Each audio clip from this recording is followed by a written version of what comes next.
2010, haleluya. Saya beri nama The Year of Expansion. Orang dunia berkata tahun sukar. Banyak orang takut dengan free trade, perdagangan bebas.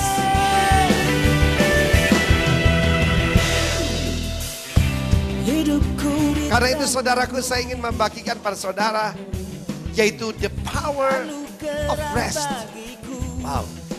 The power of rest. Tuhan Yesus datang berkata, "Hei kamu yang letih lesu berbeban berat, datang kepadaku. Pikulah kuk yang kupasang. Kuku itu ringan, bebannya enak. Bebannya ringan, kuknya enak." Amin.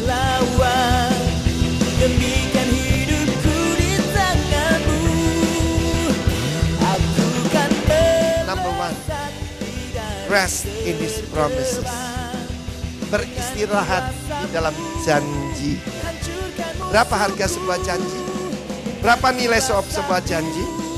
Tergantung siapa yang berjanji. Dengan kuasamu, hancurkan musuhku.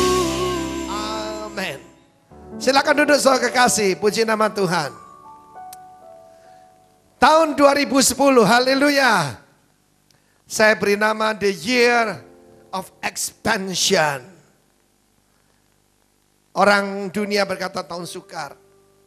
Banyak orang takut dengan free trade, perdagangan bebas, ASEAN, Cina. Banyak orang gemetar, ketakutan. Tapi anak Tuhan melihat kesempatan. Orang takut dengan perubahan cuaca. Justru sekarang dari daerah-daerah yang dingin, itu semua ikan-ikan lari ke Indonesia. Amin.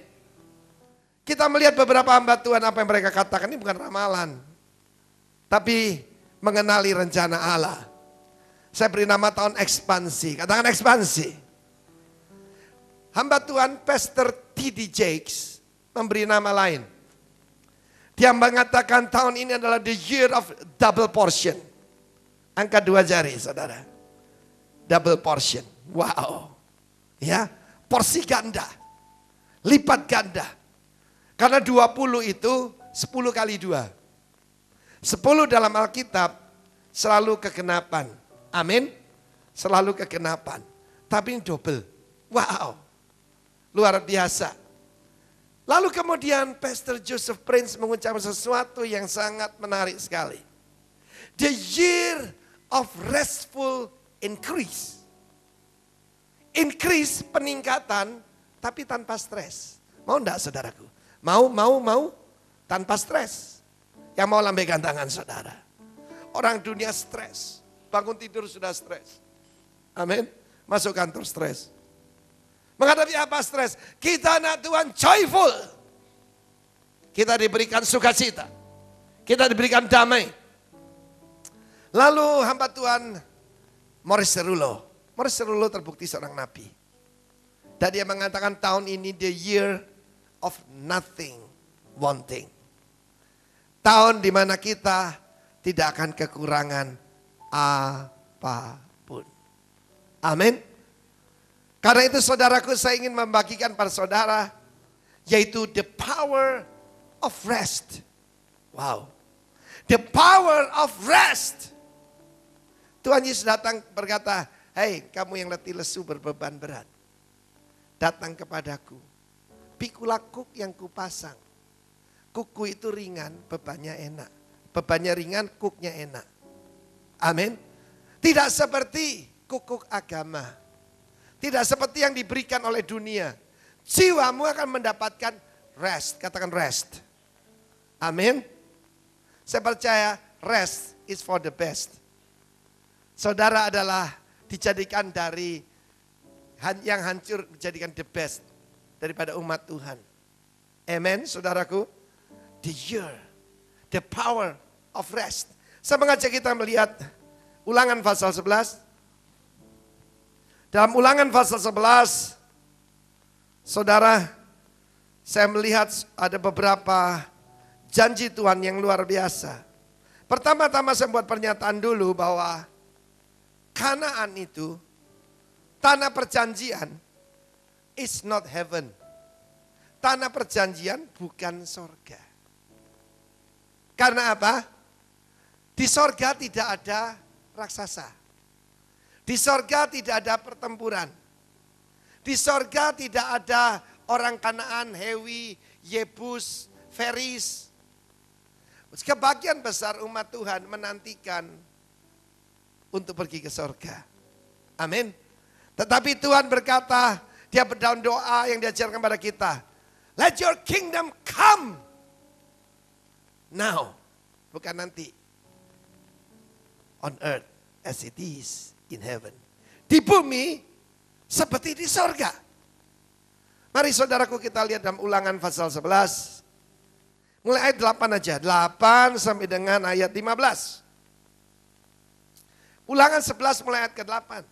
Jadi kamu harus berpegang pada seluruh perintah yang kusampaikan kepadamu pada hari ini. Supaya kamu apa? Katakan kuat. Supaya kamu kuat. Untuk memasuki serta menduduki negeri. Kemana kamu pergi untuk mendudukinya? Bahasa Inggris berkata begini.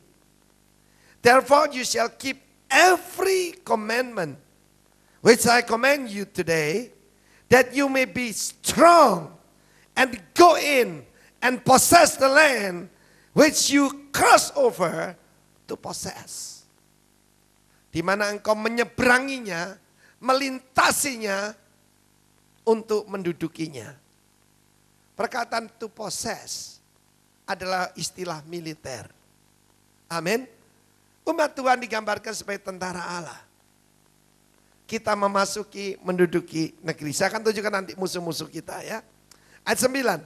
Dan supaya lanjut umurmu. And that you may prolong your days in the land. Saudara, ada kabar baik. Bukan cuma diberi kekuatan, tapi umur kita akan dilanjutkan. Saudara, mestinya tahun lalu, hari ini saya tidak ada di sini sudah. Karena apa? Tahun lalu jantung saya buntu 90%. Tapi Tuhan berkata lanjut. Amin. Kalau Tuhan berkata lanjutkan, tidak ada yang bisa menghentikan.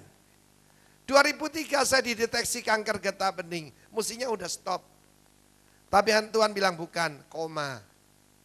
Sebab Tuhan yang melanjutkan.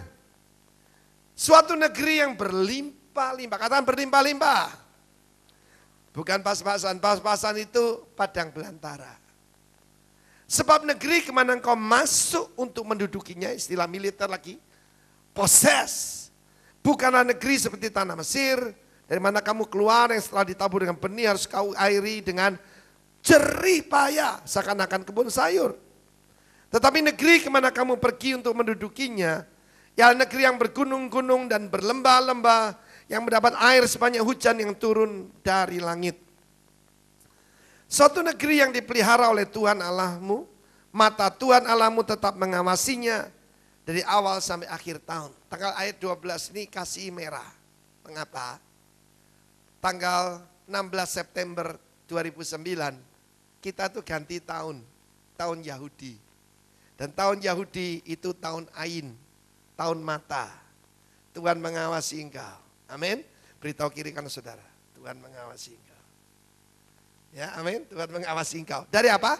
Dari awal sampai akhir tahun, buat lingkaran besar. Kalau suamimu khawatir gini kan. Amin. Kalau istrimu ngomel khawatir, katakan. Ayo semua begitu. Dari awal sampai akhir tahun berikan tepuk tangan buat Tuhan. Tidak ada Tuhan seperti dia, amin. Jika kamu dengan sungguh-sungguh mendengarkan perintah yang kusampaikan kepadamu pada hari ini. Sehingga kamu mengasihi Tuhan Allahmu dan beribadah kepadanya dengan segenap hatimu dan segenap jiwamu. Maka ia memberikan kepadamu apa? Hujan. Untuk tanammu pada masanya, hujan awal dan hujan akhir, sehingga engkau dapat mengumpulkan gandummu, anggurmu, dan minyakmu.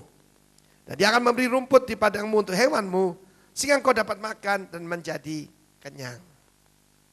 Karena itu jangan pakai istilah, jangan buka toko namanya Kanaan. Sebab Kanaan itu artinya jelek, saudara. Sedikit saya akan tunjukkan musuh-musuh yang kita hadapi. Pertama Kanaan. Kanaan itu saudara artinya rendah. Artinya cuma cari keuntungan. Dan arti yang utama Kanaan itu ketamakan. Yang paling perlu dihadapi dalam tahun ini adalah ketamakan. Sebab apa? Lebih gampang saudaraku diajak melarat daripada diajak sugih. Amin. Saya ulangi sekali lagi, lebih gampang diajak melarat daripada diajak sugih. Satu kali ada seorang pengusaha Surabaya, saya masih ingat. Tahunnya saya masih ingat sekitar, bahkan masih mau tahun 91. Ketika rame-ramenya bisnis di Bali berkembang. Dia datang pada saya dengan wajah yang kusut. Pak, saya punya masalah Pak. Ya kenapa Pak? Tolong didoakan nih Pak. Nah apa itu masalahnya? Ini tanah saya mau ditutup. 90 miliar. Loh saya kan bilang bagus. Nah itu masalahnya Pak. Nah, apa masalahnya? Persepuluhan. 90 miliar persepuluhannya 9 miliar. Kan terlalu banyak itu Pak. Tolong didoakan. Oh saya bilang oke. Saya akan doakan supaya transaksinya gagal. Sehingga kamu tidak merampok, tidak sesuai, tidak melanggar perintah Tuhan. Dia jengkel sama saya saudara. Nah saya serius. Kalau itu masalahmu, kalau kamu diberkati tidak kuat, ya gampang toh. Ya berdoa supaya dibatalkan. Dia diam lihat saya saudaraku. Betul kan? Lebih gampang orang diajak melarat daripada diajak sugih. Tahun ini double portion. Saya mengalami orang-orang yang sederhana mengikut Tuhan dengan segenap hati. Holy follow the Lord. Begitu mereka kaya raya, mereka terkena Kanaan. Penyakit Kanaan itu ketamakan. Arti lain daripada Kanaan adalah trader, pedagang. Dengan Tuhan itu hitung-hitungan. Saya secara bergurau sampaikan orang Hokian itu kenal 3C. 3C apa yang nomor 1? Cengli, betul. Kalau orang cengli usahanya maju. Kedua mesti cincai. Coba semua begini. Cincai ya, amin cincai. Ayo gini. Cincai. Baru cuan. Baru untung. Tetapi Kanaan adalah penghuni utama. Saking banyaknya bangsa Kanaan ini yang terutama kita hadapi. Roh jahat paling berbahaya. Orang tanya saya, Pak, roh jahat paling berbahaya apa Pak? Apa seks, apa pornografi? Saya bilang bukan, mamon. Amin. Yang paling sulit ditundukkan. Saya pernah ditanya orang, Pak, roh jahat yang paling gampang manifest. Ini pertanyaan teologis. Amin. Saya bilang paling gampang manifest adalah roh mamon. Tidak percaya? Persembahan misi. Manifest, saudara.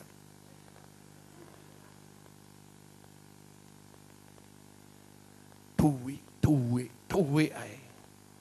Paling gampang manifest lah. Iya kan? Lalu ada orang hate. Hate artinya ketakutan. Fear. Segala bentuk ketakutan tidak berasal daripada Tuhan. Dan itu harus dihadapi. Takut gagal. Takut masa depan. Firman Allah berkata, wanita yang bajik itu, yang kuat itu, tertawa tentang hari depan. Sebab hidupnya kan perlu sukacita. Betul enggak saudaraku? Coba punya istri, cantik, metotok terus.